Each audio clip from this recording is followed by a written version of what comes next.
Hi, Simply Moms. As always, we're here to empower women, empower mothers, empower families.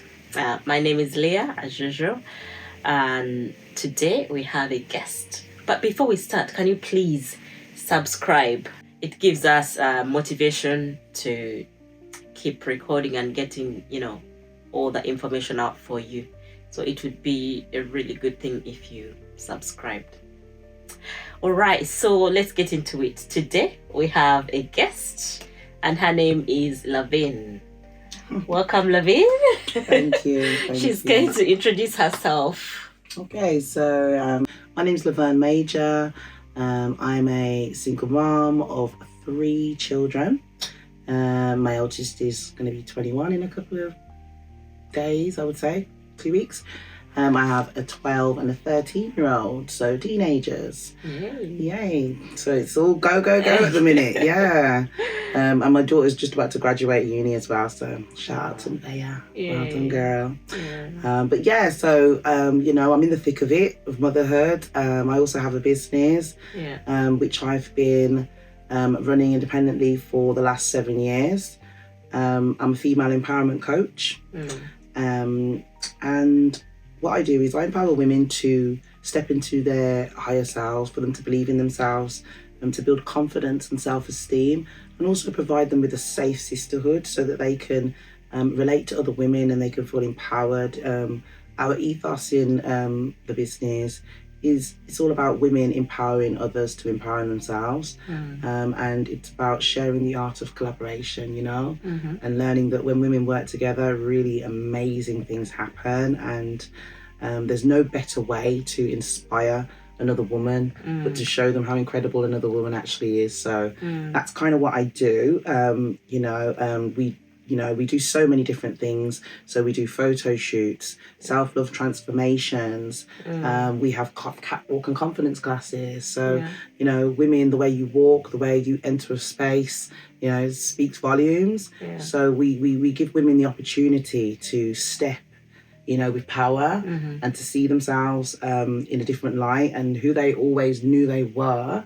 But maybe their circumstances, the cards they've been dealt in life, haven't really, given them the platform and the support that they needed. So, Major Model Behaviour is there. Major Model Behaviour, it's called, by the way, on Instagram. Is for the women who want to be seen and to become a light for other women. And they're incredible. These are women on their A game. This is not like, your average, everyday Joe woman, and these are women who, as they say, like diamonds are built through pressure. So, my platform's about finding diamonds and bringing them together, and we all shine together. Wow. Brilliant. Thank you. It was a bit of a mouthful. We'll come back to that. Okay, thank you. So, Lavin, how did you get into that? Let's talk about your story. Wow. Okay. So, what made me want to work with women?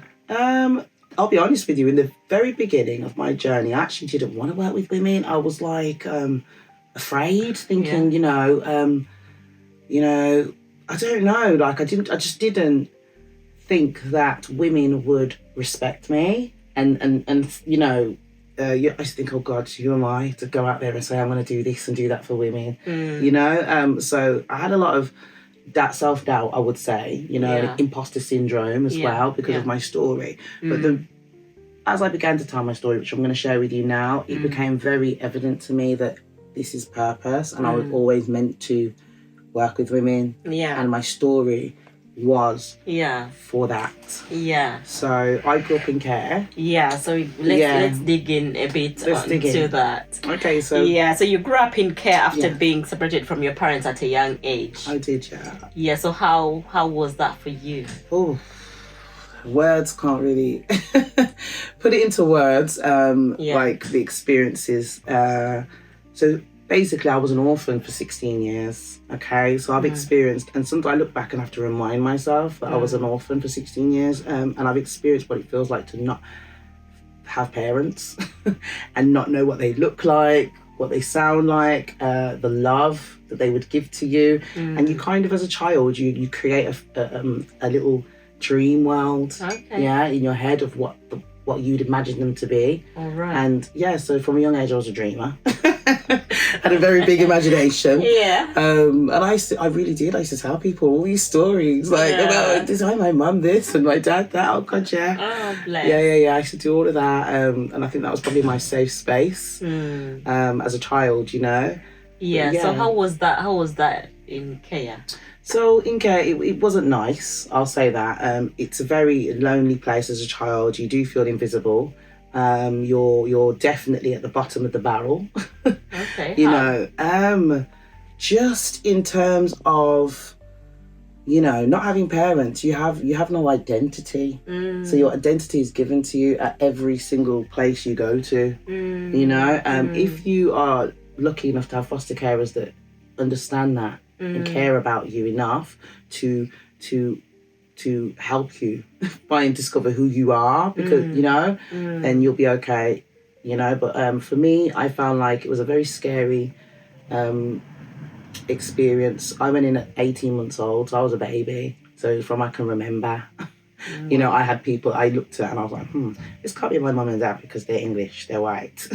Do you know what I mean? Yes. So from a young age, I was aware of my race, my culture, and I knew, okay, I'm not experiencing life like other children. Yeah. And then going to school, you know, kids going, is that your mom? Is that your dad? And me having to explain why my parents are not black. Do you know what I mean? Yeah. And things like that. So I had a lot of shame and guilt as a child, which I used to mask, you know, and act like everything was okay, but, you know, it clearly wasn't.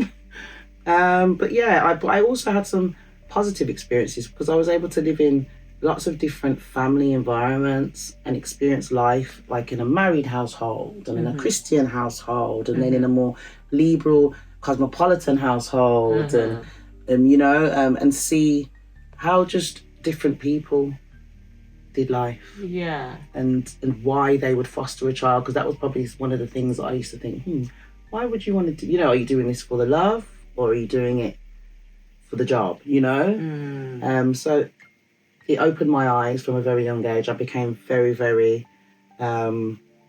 self-aware.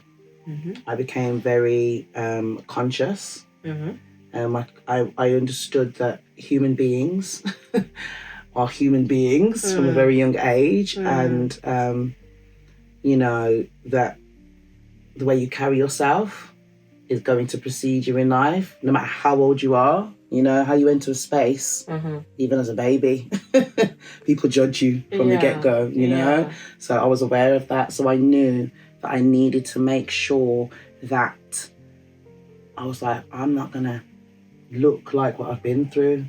I'm going to make sure that when people see me, they're going to think I'm the queen. Yeah, definitely. Do you know, and I had this in me since I was a child, you know. Yeah. And clearly, it's still here. Yeah. It was an experience, but it's given me a leverage, you know, from a young age as well.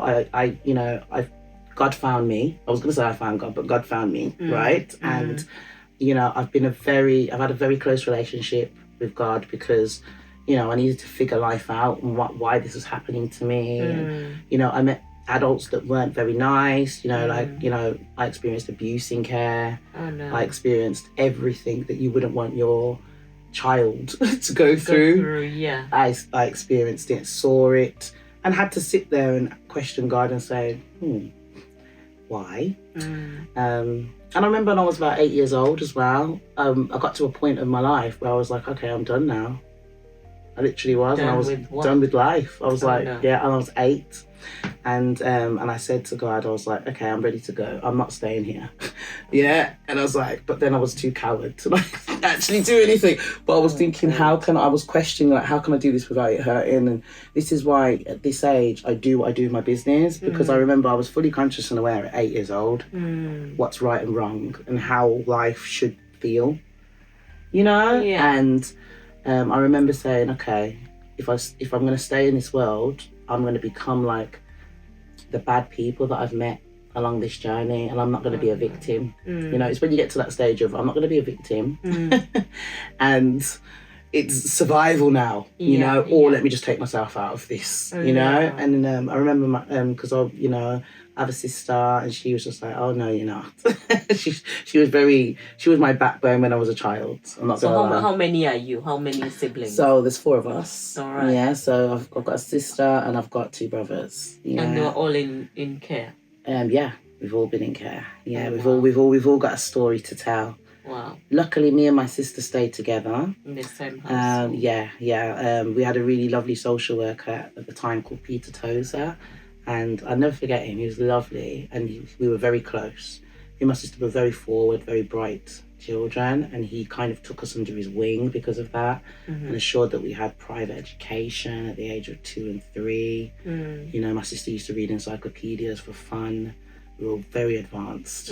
Yeah. So he made sure that we went to foster carers that were able to enhance that and support that. So you know, from the age of, I'd say, so from 18 months until the age of 5, we were in Weston-super-Mare, Esher, with like quite affluent families, you know, but they were all English. So there was no cultural empowerment, you know, like my identity, that was very important. Okay. And then in 19, so I can't remember how old I was. 5. I was about 5, yeah. So you can work out the maths. Yeah, the law changed, and black children had to go to black families, and white children had to go to white families, X, Y, and Z. Okay. So there's a footballer called John Fashanu, Aston Villa, and he did a show on TV, and basically it was called Find a Family, and yeah, me and my sister were the first black children on that show to find a family, and that's how. Yeah. Oh, so you were on TVs. You know, from a very young age. Yeah, on ITV, Find a Family, and that's how I ended up in Birmingham with a black family. Okay. So did having a black family now help you find your identity eventually? Oh, definitely. Okay. 100%. I feel like, well, I was raised in a Jamaican household, so I am a yardie. What is a yardie? Well, I'm a Jamaican. I'm not Jamaican, so my heritage is obviously I'm Ghanaian and Trini. But once you've been raised in a Jamaican household, you as a Jamaican, even Trinidad don't want me. Okay? So when I go to Ghana, they just look at me. Like, who are you? But yeah, so I was raised in a Jamaican household, and I went to Jamaica twice, like heavy Jamaican culture, raised in the church, Sunday school. You know, we was washing clothes by hand. Yeah, we was scrubbing skirting board with toothbrush. Yeah. Okay, like the real backyard thing. Yeah, so, and what my foster mum used to say was, I'm going to teach you to pass the worst. So even though we was bawling and we was like, oh my God, why do we have to do this? You know, it was very much like, I'm preparing you for when you leave this house. You know, and I have to give her respect where it's due. You get it? Like, we needed that still. Yeah. Do you know what I mean? So, yeah. Yeah. Wow. So at 16, when you left this foster care system, so is that like, does it end there at 16? Well, no. So you're supposed to... Okay, so for children in care, if you stay in education, they will support you up until 25. I think it's gone up to 30 now. Times have changed. Okay. But it was 25 when I was younger. And I remember when I was like 10, 11, they were like, just stay and go to uni, go to uni, go to uni, go to uni. They were like, and droning into my head, you know, our social workers, because they were like, keep, you know, the support that you're going to need. Yeah. So I kept that in my head, and I stayed in college, and I got myself to uni. Do you know what I mean? Yeah. But yeah, so you have like an aftercare system. You get to 16, obviously you're meant to then go into like independent living, so they can make sure that you know how to look after yourself. Yeah. You only have to prove yourself over a 2-year period.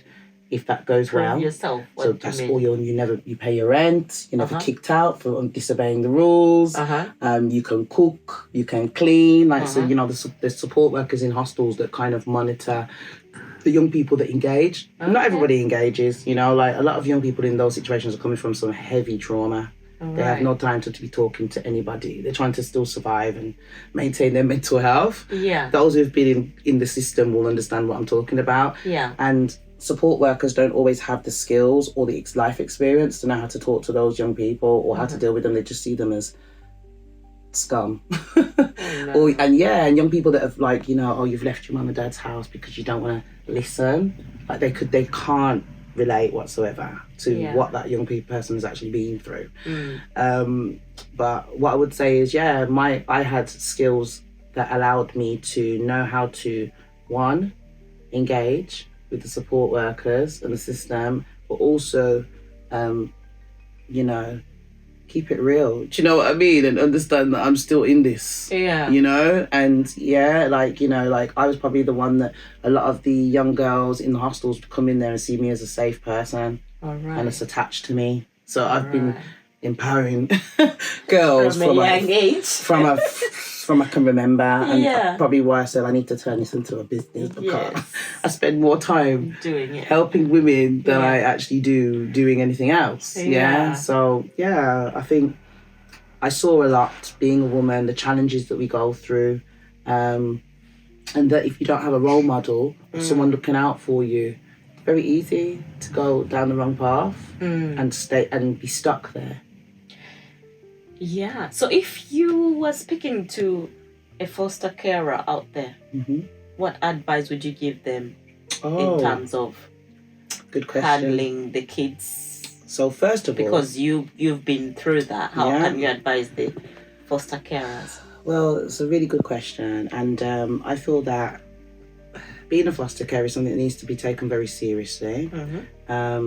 It's not a duty, it's a purpose thing, and you're raising a human being. You're raising a human being. You're raising someone who is going to grow up one day, and whatever you've installed into them, they're going to go out there and be that person in the world. So, don't do it for the money, because having a child is not easy. Never mind your own child, if it's not your own child. But definitely there's lots of young people out there that are incredible, that need real people who are genuine and safe. And if you know that you've got that extra love, that extra support to give that child, then I definitely recommend you should do it. I'm not a fan of adoption though. So I'm here for fostering, because obviously children need safe, loving homes. But I feel like adoption, this is just me though. If that child is placed into a foster placement that's not good, that's abusive, and which they usually go under the radar, and that child is adopted into that family, then they're missing. Right. Do you understand what I mean? It's game over for that child. Okay. And in abusive households as well, the child won't be able to speak about it because they're in there. So do you get what I mean? Yeah. So they're just so that's why when I was growing up, and I remember when I was in a bad place and adoption was on the table, and I felt like, if I get adopted. So who decides exactly the adoption thing? Is it the parents who decide? Do they give the child an option? They make out like they give the child an option, but they don't. Because you have to remember, you're young. So you're not even of the age to understand what that means. Does that make sense? And I think for me and my sister, it was one of them things where we knew that we didn't really even want to live there. Never mind be adopted. So are you able to then ask to be moved to a different household? No. So what happened is there was a time I remember when towards the end of so when I was about 14, 15, my foster placement started breaking down, because when we got older now and we were vocal and we understand life, and there were certain things that weren't right about the way that we were being treated, and we wanted to go, but we were too young to live independently, so we were 14. Now I remember we spoke to the social workers about it, because every 6 months they come and, how are you happy, you tick the box, tick tick tick. Right? And we was very real with her, and we told her a lot of personal stuff that was happening, because we were done now. Do you get what I mean? It was like, okay, let's go. When you're a child, a teenager, that's the age of rebellion. Tell me about it. So we were in it like soldiers, like, you ready, sis? We're gonna do this. We're gonna get away. we're gonna live, and and we was in that, and we were so geared up, and we spoke to the social worker. She just looked at us and went, well, to be honest with you, there's not many places for you. And because you've been in foster care already, we can't just throw you in a children's home because they're feral in there, and you won't survive. All right. So they were like, this is the best, otherwise we'll have to split you up, and we can't split you up because then you'll be mentally messed up. Yeah. So you both need to ride it out because you seem very strong. Keep that spirit. It was the most eye-opening reality check. Me and my sister was like, oh my God, we're in this. Like, and I think every child, like, by the time you get to the hostels, every child in that hospital experienced that. Some of them experienced it as babies. So the hostel is at what age? Oh, well, they're supposed to take you at 16. In the hostel? Yeah, so that's independent. That's your step to get your own place. Okay. Yeah. I went in at 15 because I had nowhere else to go. So they just took me, right? And obviously they were getting some good money. Yeah. Okay. From social services, they took me. And I was no trouble. I wasn't on drugs, and do you get what I mean? Like self-harming. I was like low risk. Okay. So they could take me. If I was medium or high risk, they probably wouldn't have. And I probably would have had to go into a children's home. Oh, right. Yeah. So, no, man, I felt like it was great. Yeah, I've seen some things, I tell you, you know? I've seen some things, like I've had girls knocking my door, like, and they're on heroin, you know, asking me, begging me, please, give me 50p, I promise. And then I'm like, huh? Like, what? I've never seen that before. Do you know what I mean? And I've seen it all. And then that's in the hostel. Oh, God, yeah. That's normal. That's everyday life. That's... Wow. And this is why, when I was there, imagine, I felt like I was like a fly on the wall. Like, I'm here, but I'm not here. Does that make sense? And I always felt like I had a bubble around me of protection. Like I could feel God's hand on me the whole of my life. Yeah. And I always felt like I'm observing. And sometimes I'd be like, why me? Why am I an observer in these situations? Why have I got an insight into what's really going on? And don't get me wrong, the same horrors, yeah, that would approach these young girls, yeah, would approach me too, you know? But I feel like how can I put it? I always felt like, no. Do you know what I mean? I am not, like, you know, when your survival is just a must. Yeah. I've got bigger things to do.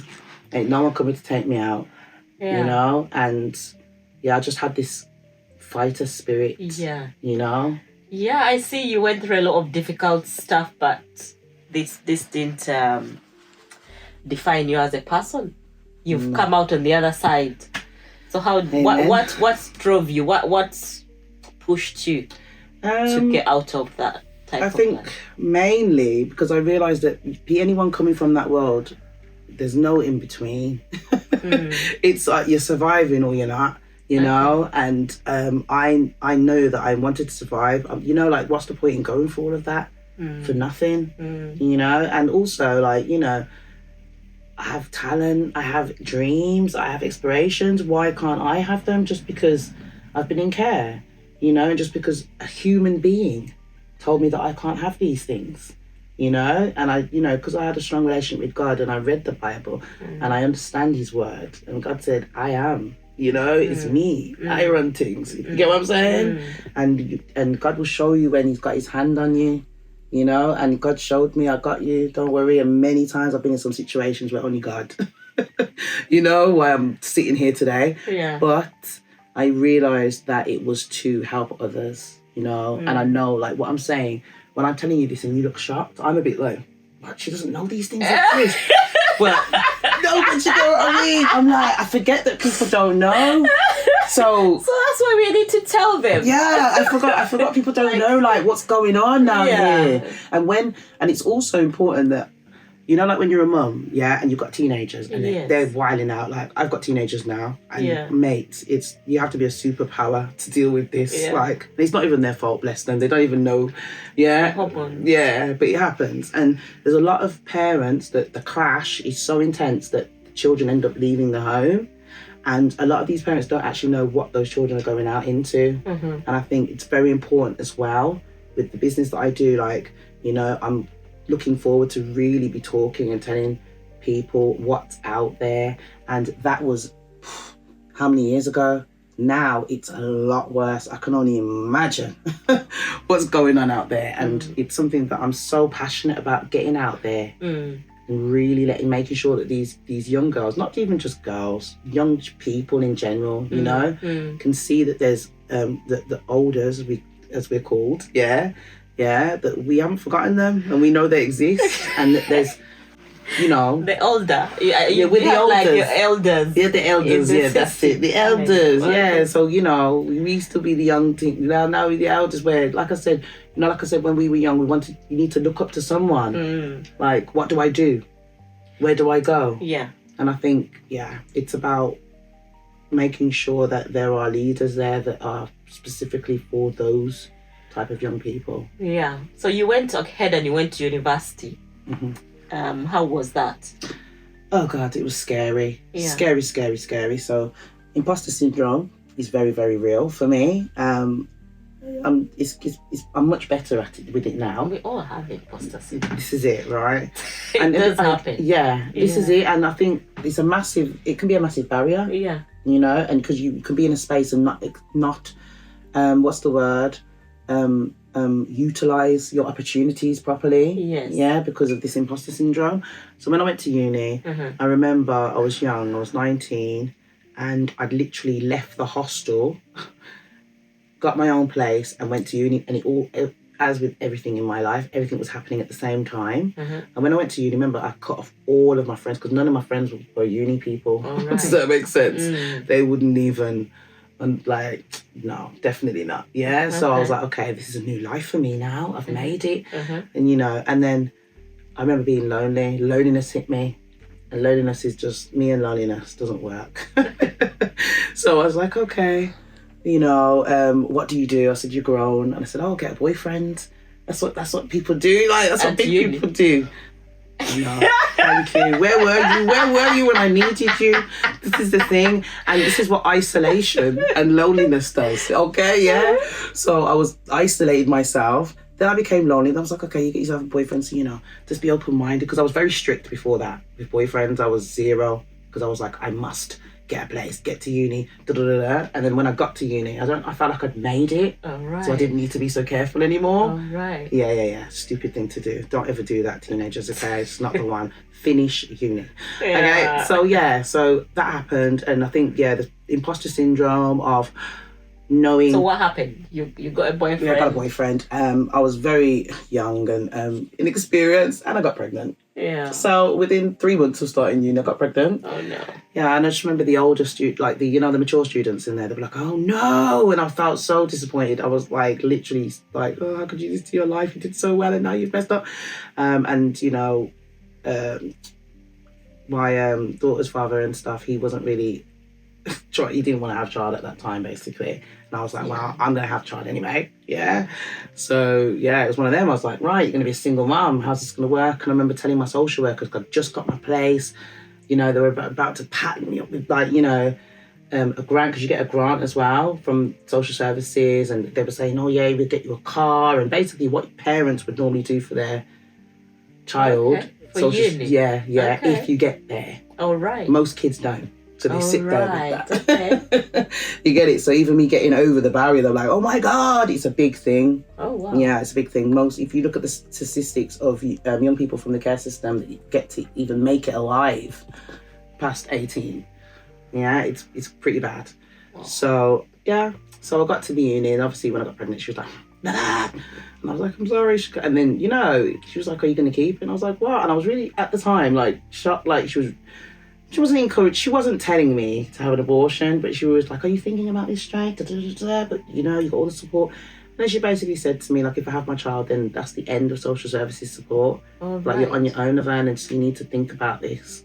And at the time, I didn't really deep it, but I did. I was like, I could do this. I've been on my own all my life, so ain't nothing. But, you know, I was disappointed, and I was thinking, that's bad. Like, of all the times to leave a young person, you leave them when they're pregnant and alone. Do you know what I mean? But I thought, okay.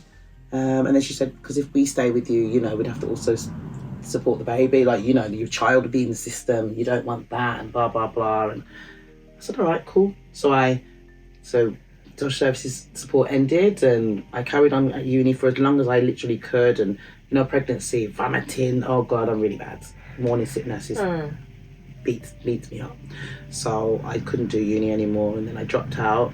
And I was doing so well as well. I was like, you know, can you imagine me in uni?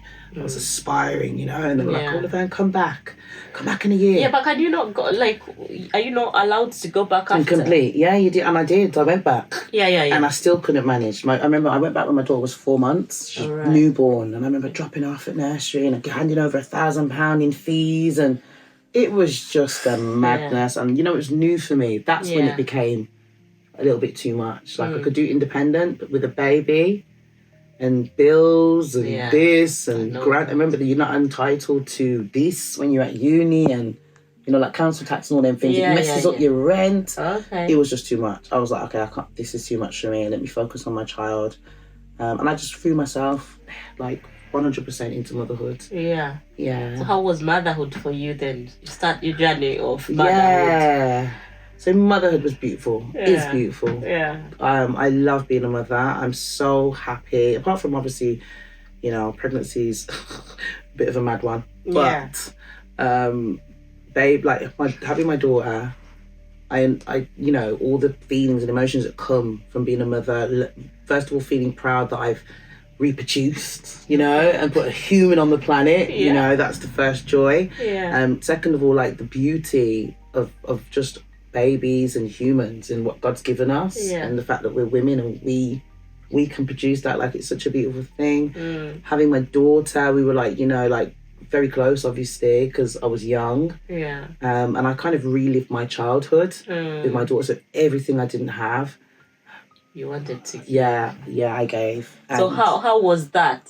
How having new children, or your daughter? So how many do you have now? You have three now. Yeah. So that's having children. How has that encouraged you to break the cycle? Oh wow. So one of the things, I think, support. Like with me myself, I didn't have a role model. So when I got to uni, that was my vulnerable point, and I always thought to myself, okay, with my daughter, first of all, she's going to be God-fearing. I need to make sure, number one, she has a relationship with God, because that's the main thing. So I made sure, like, you know, church, Sunday school, and even not even just the churchy thing. She sees me praying, she sees me talking. Anytime I have a problem, me and God, so she knows, and as they say, teach them when they're young and they will follow the way. So that's number one. And then I feel like for me, I just showed her anything is possible. I took her to everything, and it didn't matter what society, you know, because I've been in care. So for instance, we went to the horse show once, right, with the NEC, and I remember it was a competition and you had to fill it out, and this is really funny. I remember I had to I ticked, like it says, what, you know, when it says what colour you are, because remember in care you're always ticking that, filling out boxes, right? And I said I'm gonna tick, I'm a white. I said, just tick white. English, and she was just like, no, Mum, why? I said, trust me, just tick it, Put it in, 2 2s, then message back, you've won 2 tickets, I was like, oh my God, I said, I told ya, And then, you see, when we went to the show, we was the only black people in this show, But so these little things where I showed my daughter, like, regardless of anything, you go for everything, and I know, like, in that situation, I know you're probably thinking, why do you tick this, do you have to be this and that? But it's the reality. Like, I saw some stuff like, you know, there's certain environments that black people feel like they don't fit in, or they're not allowed to be there. You understand? Yes, you are.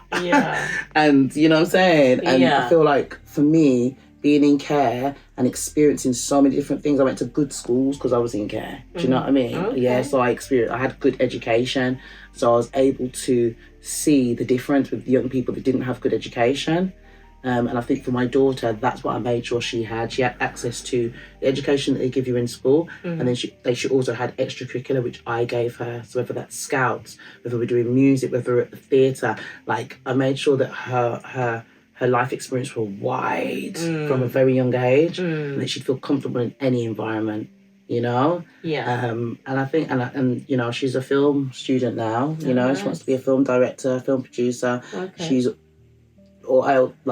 I must say, like, I'm so proud of her because I get... She's uni now. Yeah, she's at uni. And people always are like, your daughter, oh my God. Yeah, like, she gets a lot of, like, praise for her character, how she conducts herself. And I'm just like, yes. Yeah, do you know what I mean? Like, 'cause you never know how they're going to turn out, no matter what you're doing, do you know what I mean? Yeah. So I was like, wow, you know, like, so I'm very proud of myself when I look at my eldest daughter, because I realised that I definitely know what I'm doing. So you've managed to break the cycle. Oh yeah, Livea, and she's more sensible than me, you know, and which is what you want, you know, at that age anyway. I'm like, how do you know that? I wasn't that smart when I was your age. Which is, she's lovely. You now work in modelling and catwalk training. So how does that help the women? Okay, so when I deliver workshops for the women, I provide them an opportunity so they can come in and test their confidence, really. Because, you know, in theory, it's great having a workshop and saying, think like this and be like this and changing someone's mindset. It does work. That does work. But some people need to learn physically. You need to throw them in the deep end and tell them to swim. And I think that's what I do with my photo shoots and catwalk training. Now, one of the things I love to do is work within the corporate sector. I just love the energy of the corporate sector, the buzz, you know, it's the business. I'm very boss lady, yeah? And I like to bring that boss woman energy into the community workshops. So I work with industry level choreographers, people at a very high level. So the standard is very, very high. So it does make you scared. It does make you shake because, you know, this particular person's coming to teach you. So, you know, like, and then watching the women, like, it's so inspiring to watch them, you know, shake and nervousness, and then me saying to them, yeah, this is how it feels. This is what growth feels like. Yeah. And knowing that and they trust me because they're like, well, you've done it. So if you can do it, I can do it. And seeing, like, just how powerful, you know, like, kind of, what's the word? Just being confident in yourself and what you're doing, how confident that is, and it just rubs off on others. So yeah, that's what I kind of do with the women. If anyone is thinking of joining Lovin Major, what do you call it? So it's Major, MMB for short. Major Model Behaviour. Major Model Behaviour. Is it located in Birmingham? Yeah. Is it just Birmingham? No, so I literally, whole country, international, if anyone needs me overseas, I'll be there. You know, I do want to go overseas with this actually at some point. I'm writing up a programme currently as we speak. I'd like to go to Ghana and do some work in Ghana with the women there and bring some women from the UK over there and vice versa. But yeah, definitely, Major Model Behaviour, you can find me on Instagram. But Instagram's like my most comfortable platform. I am on TikTok as well. And you can also find me on Facebook. We have a group on Facebook. So getting in touch with me, it's just literally a WhatsApp message. All the details are on Instagram. I now have a Patreon as well. So we're building membership for the Patreon. So you can find Major Model Behaviour. The MMB Sisterhood, it's called, on Patreon. And I'm literally just about to launch a docu-series called The Empowerment Hub. And that's where we actually show you what goes on behind closed doors in the MMB camp. I have a makeup agency now, which has been co-created by partnership with UCB, which is University College Birmingham.